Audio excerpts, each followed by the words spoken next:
Ok. Exactement. Bonjour Alice. Bonjour Valentin. Eh ben écoute, merci de faire ce petit témoignage avec moi. Donc toi, tu as fait l'accélérateur en avril 2025. Ouais. On est actuellement le 10 novembre 2025, donc ça fait, on va dire, quelques mois qu'on a terminé. Est-ce que tu peux déjà nous décrire un peu ta situation avant de rejoindre l'accélérateur? Ouais. Alors moi j'ai démarré l'accélérateur, j'étais encore salariée, même si voilà la décision avait été prise avec mon employeur et donc je vivais mes derniers jours. Et donc je sortais en fait de 30 ans de salariat, c'est pas une mince affaire. Ouais.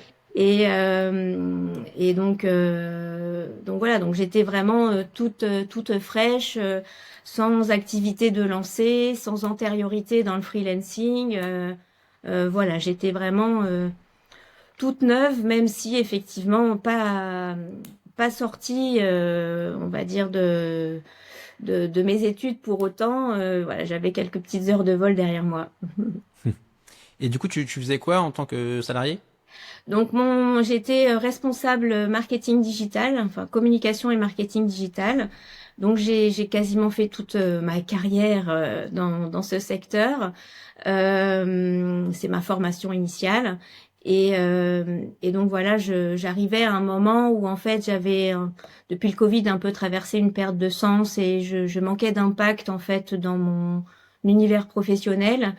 Et, euh, et puis à la fois par différentes étapes successives et l'envie voilà, de voler de mes propres ailes, j'ai donc décidé de quitter mon travail pour me lancer en solo dans la grande aventure de l'entrepreneuriat. Voilà. La grande aventure. Euh, et donc du coup, qu'est-ce qui t'a décidé à tout de suite démarrer par une formation? C'était quoi peut-être les problématiques que tu voulais résoudre, les chantiers sur lesquels tu voulais progresser? Ouais. Donc je partais en fait avec un certain nombre de convictions métiers par rapport à l'univers et à l'industrie dans laquelle je me trouvais. Et j'étais arrivée aussi au constat que on connaissait pas mal de tactiques, mais qu'on manquait cruellement de connaissances en copywriting.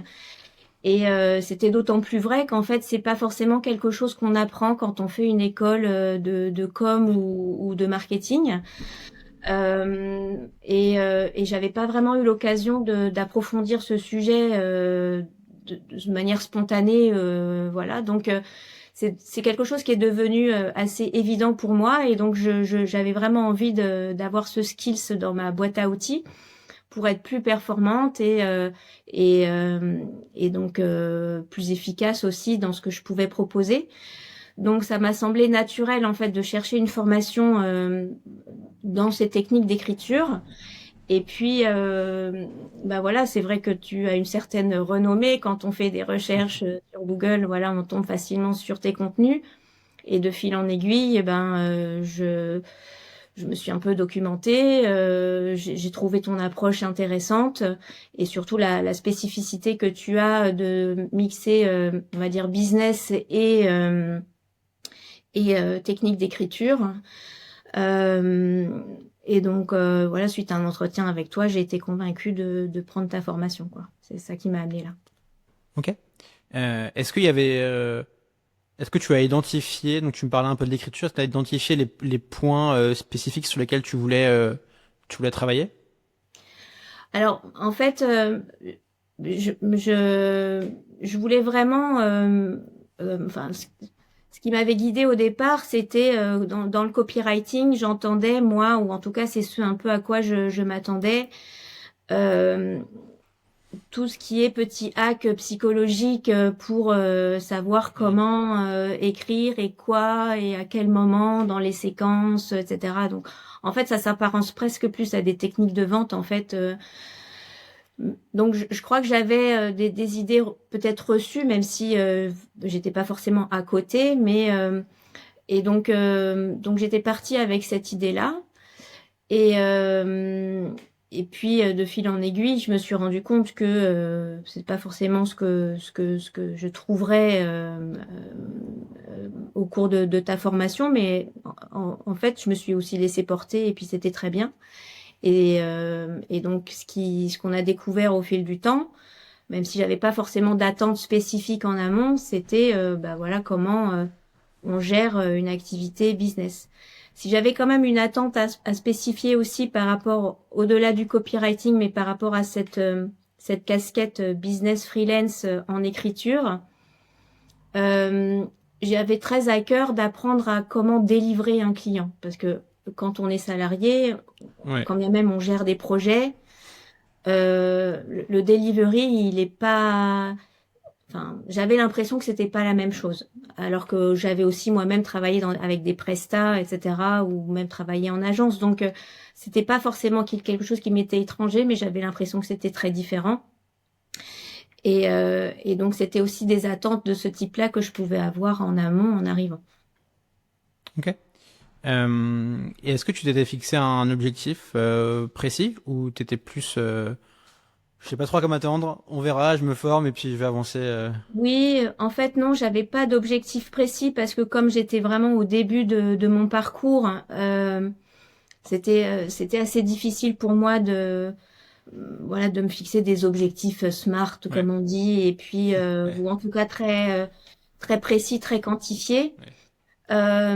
J'avais juste à cœur de satisfaire ma curiosité et surtout le besoin de savoir comment on fait. Voilà, de Hmm. trouver une méthode, des étapes, des pas à pas pour me sentir plus en confiance. Voilà. Ok. Et alors avec le recul, qu'est-ce que tu as pensé de l'expérience de l'accélérateur par rapport à justement à ce que tu venais chercher? Ouais, alors moi je suis 100% satisfaite, même si effectivement entre l'idée que je m'en faisais au départ et puis Hmm. ce qui s'est passé, c'est pas forcément la même chose. Euh, Ce qui se passe, c'est que bon, c'est vrai que étant finalement de nature très curieuse, je me suis un petit peu laissée porter par ce que tu proposais. Et puis quand on s'adresse à un formateur comme ça, bah, de toute façon, on suppose que toi, tu es à un step à plus avancé que nous. Donc, j'avais pas du tout la prétention de finalement dire que c'était mauvais à partir du moment où ça correspondait pas à l'idée que j'en avais au départ. Donc, je me suis complètement laissée emporter par ce que tu proposes et le déroulé que tu proposes. Hmm. Ce que j'ai trouvé super, c'est que le groupe est à vraiment à la juste dimension. À la fois, on est quand même suffisamment nombreux pour que ce soit varié, Hmm. avec des horizons différents, et en même temps, il n'est pas trop grand pour qu'on puisse nouer en fait des relations et apprendre à se connaître bien tout au long des 3 mois de l'accélérateur. Donc ça, c'est vraiment chouette parce qu'encore aujourd'hui, voilà, on a gardé des contacts et vendredi dernier, on était encore en call tous ensemble à partager un petit peu où on en est, nos inquiétudes, nos projets, ce qui nous freine et les petits trucs et astuces qu'on peut partager. Donc ça c'est vraiment bien. Voilà, il y a le groupe WhatsApp aussi qui a survécu à l'accélérateur. Donc ça c'est vraiment super. Euh, et puis, ce qui se passe aussi, c'est que dans ce groupe, au-delà de la dimension, etc., c'est que tu fédères autour de toi des gens qui te ressemblent un peu, qui ont un peu la même philosophie, et donc c'est aussi facile de connecter. Et puis l'autre aspect aussi du groupe, c'est que on s'aperçoit qu'on n'est pas tout seul, qu'on a tous aussi, on traverse les mêmes écueils, les mêmes interrogations, les mêmes doutes. Et, euh, et on se sent un peu moins bête parfois. C'est-à-dire que bah oui, en fait, c'est normal Hmm. d'avoir ces questionnements et que qu'on ait, je sais pas, 20 ans, 35, 45 ans ou plus. Finalement, le syndrome de l'imposteur, il peut toujours pointer un petit peu son nez. Et c'est Ouais. bien de pouvoir le partager sans délester un petit peu parce que ça met moins de pression, quoi. Donc voilà. Ouais. Ce que j'ai trouvé super aussi, c'est la good vibe, etc. Mais l'alternance que tu proposes dans le rythme d'apprentissage entre des séquences qui sont purement liées à l'écriture et d'autres qui sont plus orientées business, avec notamment la nécessité de trouver son positionnement et puis de Hmm. prospecter. Ça, on a bien noté, je crois, que tu le répètes assez souvent. Et puis le dernier plus, moi, que j'ai adoré par-dessus tout aussi, c'était tes invités surprises.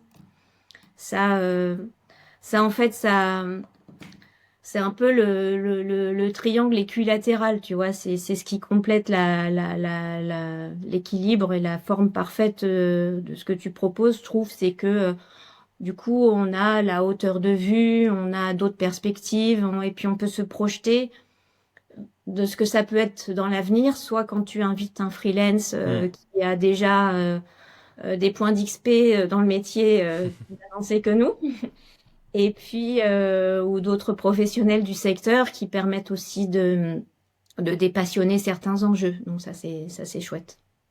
Ok, ouais, c'est chouette que tu retiens ça. Ok, intéressant. Mm. Euh, Ce serait quoi les trois points avec lesquels tu repars aujourd'hui? Est-ce qu'il y a trop, il y a des points clés que tu retiens? Oui, ben alors est-ce qu'ils sont au nombre de trois? On va voir. Ça peut être deux ou quatre, hein. Ouais. Donc c'est vrai que tu as largement insisté sur la prospection.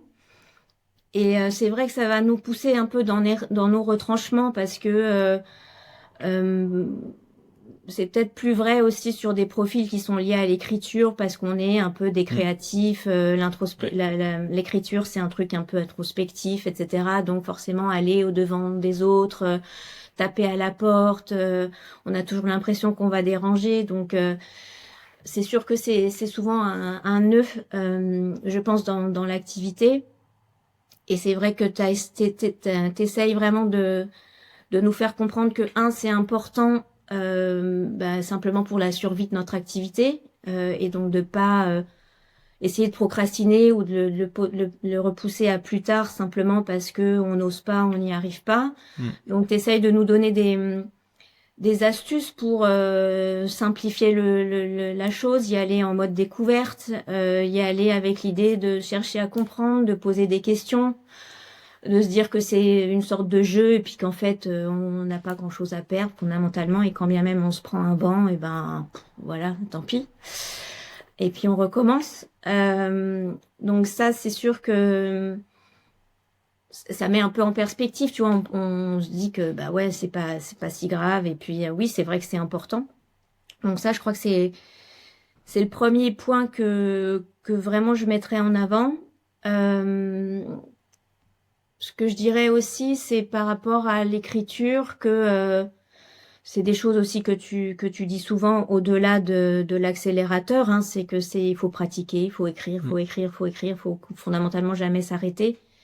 Donc donc ça c'est un truc que j'ai retenu aussi, et que c'est pas juste une question de méthode, hein, ça vient avec la pratique. Euh, et puis, et puis oui, que quelque part, c'est un peu un jeu infini, c'est-à-dire que on n'a jamais, on s'arrête jamais de jouer, quoi. Faut toujours se Hmm. retrouver. On se trimballera toujours notre valise de doute. Faut Ouais. juste apprendre à vivre avec et puis à trouver des petites astuces avec la discipline, avec la pratique pour faire en sorte que ce soit moins lourd à porter, quoi. Ok, cool. Et donc là, aujourd'hui, quelques mois après, où est-ce que tu en es avec ton activité? Est-ce que tu as eu des premiers résultats, des réussites concrètes? Alors, j'ai pas eu de résultats en fait pendant l'accélérateur, contrairement à d'autres. Pendant l'accélérateur, tout nous fait faire pas mal d'appels découvertes et Hmm. donc ça c'est chouette parce que c'est vrai que ça pousse à prendre contact avec des gens. Alors c'est vrai que j'avais pour moi que j'ai déjà un réseau physique qui était pas trop mauvais. Dans mon parcours, j'ai quand même croisé pas mal de gens avec qui j'avais noué des contacts. Donc, bien sûr que je les ai activés, que ce soit pendant l'accélérateur ou en sortant. Après, ce qui s'est passé aussi, c'est que immédiatement, une fois qu'on a terminé la formation début juillet, j'ai eu une sorte de vent de liberté pour m'exprimer, etc. Et donc tu avais dit, voilà, sur LinkedIn, publié, il faut être hyper régulier, donc on va se donner la base de 3 posts par semaine pendant au moins 3 mois, et puis tu disais, vous verrez les résultats. Donc je me suis mise à la tâche et c'est vrai que j'ai publié donc activement depuis le mois de juillet, quasiment 3 posts par semaine sans discontinuer. Et assez vite, en fait, j'ai senti que il se passait des choses. Donc, sans forcément que j'ai de contact direct de par mes posts avec des messages privés, etc. Il y a des gens qui m'ont recontacté, que j'avais croisés dans le passé et qui ont eu envie d'en savoir plus. Et c'est comme ça que mes premières missions sont arrivées, en fait. Mais je crois que c'est une conjonction de facteurs, c'est-à-dire que si j'avais pas publié sans mêler les connaissances, etc. Enfin, c'est vraiment un mix qui a fait que ces opportunités sont arrivées. Donc, et je reste convaincue aujourd'hui que entretenir son réseau physique, c'est hyper, hyper important. Hmm. Beaucoup plus que de la prospection asynchrone et via des messages LinkedIn ou des emails. Ouais, ok. Ouais, moi, ce que j'aime bien dire, c'est que tu vois, c'est un peu plusieurs pièces du puzzle qu'il faut aligner entre elles. Donc, c'est tes connaissances, ta posture, ton positionnement. On en a beaucoup parlé aussi, mais j'ai pas mal insisté dessus. Ouais, ta compréhension des prospects. Et en fait, c'est tout ça qui fait qu'à un moment, en fait, ça clique et t'as des messages, soit par du réseau, soit aussi par de la prospection peut-être, même si t'aimes peut-être moins ça, ça a aussi un rôle, quoi. Oui, oui, mais je me souviens à la fin de l'accélérateur, je t'avais demandé si tu avais un truc à me conseiller, qu'est-ce que ce serait, et tu m'avais justement parlé d'aller rencontrer des gens, de cultiver mon réseau, etc. Ouais. Et, et c'est vrai que, tu vois, début octobre, je me suis déplacée sur un événement à Paris. J'ai rencontré quelqu'un que je connaissais déjà, qui m'a présenté à quelqu'un que je ne connaissais pas et qui va certainement me permettre de déboucher sur une mission. Donc, c'est vrai que après chaque secteur a ses particularités, chaque individu peut être plus ou moins à l'aise avec des façons de s'y prendre pour connecter avec les gens. Il n'en demeure pas moins que le dénominateur commun, c'est connecter et c'est Mm. engager des conversations. Donc après, chacun est Ouais. libre, on va dire, de trouver sa propre méthode.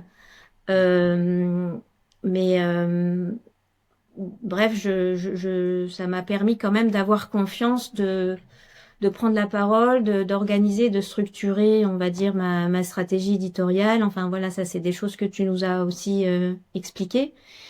Et, je trouve que l'exhaustivité de ce que tu présentes, en fait, est hyper riche et vraiment très structurant pour poser tous les fondamentaux d'une activité saine, tu vois, Mm. avec des bonnes bases.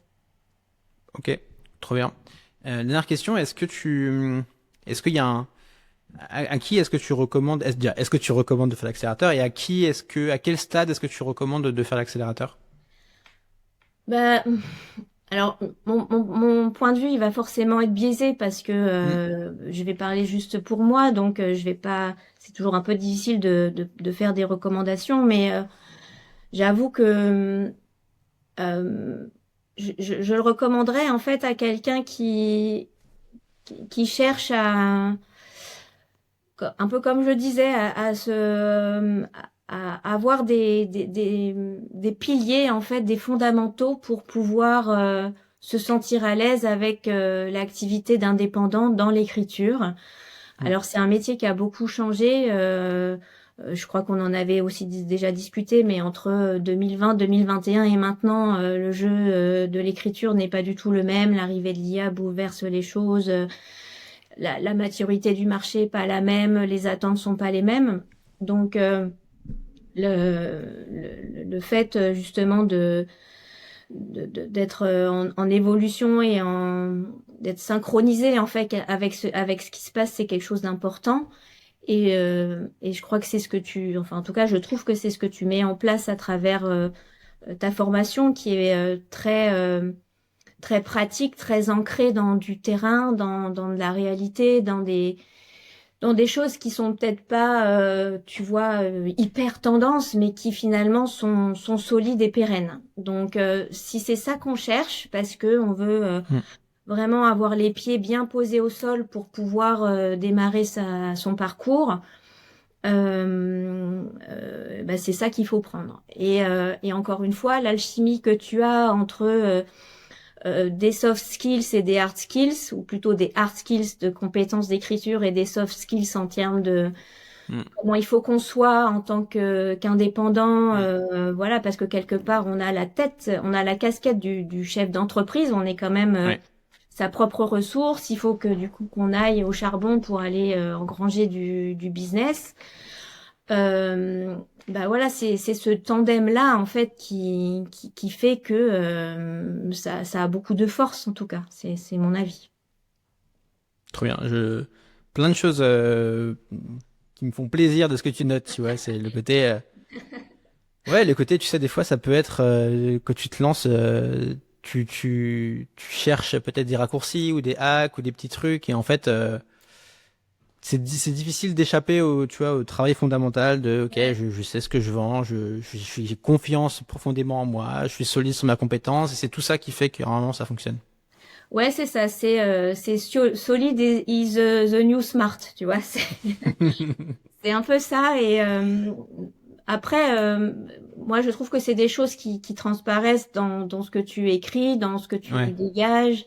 C'est un peu aussi ton leitmotiv. Donc, si ça résonne chez quelqu'un, c'est parce que c'est Mm. ça qu'il a envie de Ouais. trouver. Et moi, ça m'a parlé parce que fondamentalement, c'est des valeurs, des représentations du métier qui me parlent, en fait, tout simplement. Eh ben écoute, merci beaucoup Alice pour ton temps. Ben, je t'en prie, avec plaisir, Valentin, et puis à très bientôt. Merci, à bientôt. Au revoir.